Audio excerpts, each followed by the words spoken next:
मस्त आंब्याचा लोणचा बनवलेला आहे मी. बघा मस्त कलर आलेला आहे. आणि या पोळी मी रात्रभर मीठ आणि हळद लावून ठेवलेल्या आहेत आणि सकाळपासून मी एक दिवस अशा सुकायला ठेवल्या. आताच मी रात्री लोणचं करते. आणि त्याच्या एक साईडला काळी मिरी, लवंग, दालचिनी आणि चक्रीफूल गरम करायला ठेवलं. दुसरं तेल गरम करायला ठेवलं, तिथे हिंग टाकलेलं आहे. आणि हे सगळं मिक्स करणार आहे. लाल मसाला एक साईडला, पण ते गरम मसाले गरम करायला ठेवलेले आहेत, बॉईल करून घेतले तेलामध्ये. लवंग, दालचिनी, चक्रीफूल, काळी मिरी आणि दुसऱ्या तेलामध्ये आपण हे मसाले टाकून ते गरम मसाले फ्राय केले होते ते सुद्धा घेतलेले आहे. आणि असं सगळं एकजीव करणार आहे मी आता. बघा मस्त. आणि हा बेडगीचा मसाला आहे, माझा घरचा मसाला आहे. थोडा मला मसाला कमी वाटला म्हणून मी मसाला घेतला अजून. आणि त्याच्यामध्ये मी गूळसुद्धा टाकणार आहे. गोड लोणचं तर नाही करायचं आहे, पण आंबटमध्ये पण थोडंसं गूळ घेतल्यानं तर छान लागतं. थोडेसे मेथीदाणे भाजून टाकले, एक वेगळी टेस्ट येते, असा सुगंध सुटतो त्याचा मेथीदाण्याचा. हे अख्खेच मी भाजून टाकलेले आहेत. थोडंसं गूळ घेतलेलं आहे. 2 किलोचा लोणचं आहे तर मी 50 ग्राम गूळ घेतलेला आहे. आणि असं ते बारीक करून तेल थंड केलं मी पहिलं ते, आणि गरम मसाले टाकून आता गूळ आहे त्याच्यामध्ये मिक्स बारीक करणार. एक वेगळी टेस्ट येते, आंबट गोड असं मस्त लागतो हा लोणचं. या पद्धतीचं करून बघा. माझ्या मैत्रिणीची नागपूरची होती ना, मैत्रिणीच्या आईने मला बनवून दिलं होतं, माझ्यासमोरच बनवून दिलं, पण मी ती पद्धत बघितली होती, मला खूप आवडला तो लोणचं, पण मी त्याच पद्धतीने बनवते लोणचं. एवढं सुंदर लागतं, अगदी टेस्टी लागतं खायला. फोड तर एक घेतली ना तर टाकायला इच्छा नाही होत, चुपतच राहावं असं, एवढी टेस्ट येते त्या लोणच्याला. तुम्ही पण बघा या पद्धतीचं करून. आणि छान सुगंध. तर त्याच्यामध्ये मी राईची डाळ दुकानातून आणली रेडीमेड, ती टाकलेली आहे. 2 किलोला मी 1/2 किलो डाळ घेतली.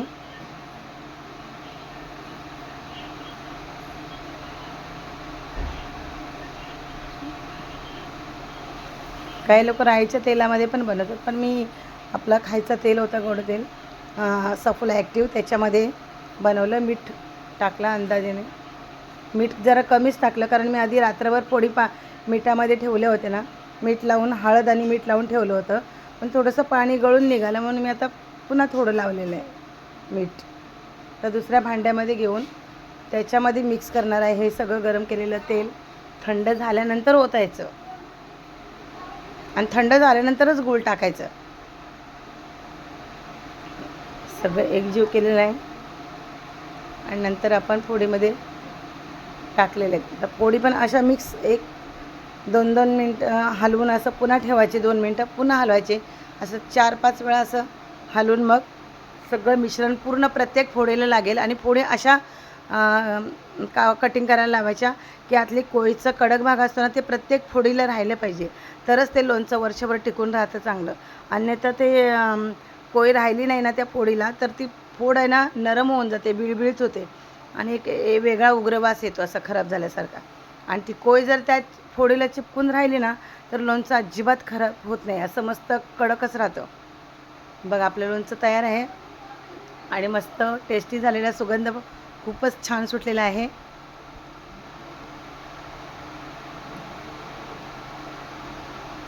आणि माझा घरचा मसाला आहे. मी आता त्या दिवशी 10 किलोचा मसाला बनवून आणला मी,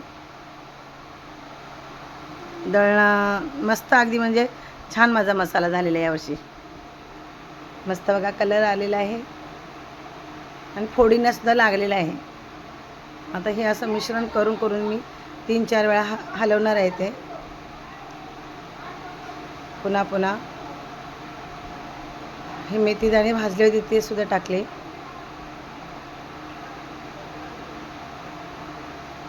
बघा मस्त कलर आलेला आहे लोणच्याला आणि मुरल्यानंतर तर अजून टेस्टी लागणार आहे. असं सारखं हे हलवत राहायचं, जेणेकरून सगळे आपले घेतलेले आहेत गरम मसाले, डाळ वगैरे राईची, सगळ्या प्रत्येक फोडीला लागलं पाहिजे, आतमध्ये शिरलं पाहिजे.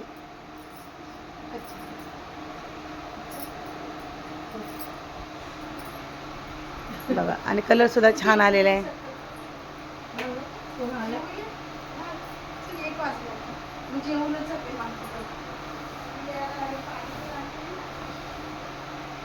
आणि मी असं तर बर्नीमध्ये भरून ठेवते.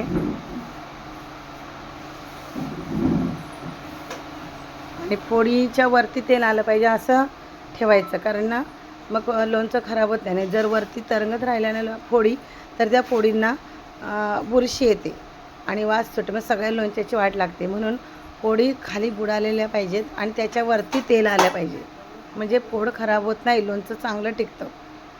थोडी फोडी दाबून दाबून ठेवायच्या, मग तेल वरती येतं.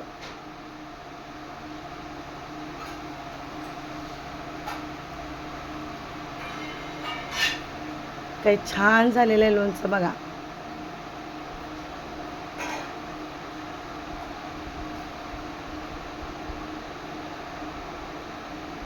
आणि अशा पद्धतीचं बनवा, नक्की मला कमेंटमध्ये सांगा. अजून पण कोणी नवीन असतील आपल्या चॅनलवर तर सबस्क्राईब करा, लाईक करा, शेअर करा.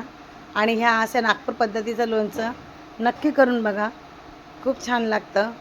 अमरावतीची होती माझी मैत्रिणीची आहे, तिने बनवलं होतं, अमरावतीची सॉरी. आणि या पद्धतीचं करून बघा, खूप सुंदर लागतं लोणचं, टेस्टी होतं, एकदम एकच नंबर होतं.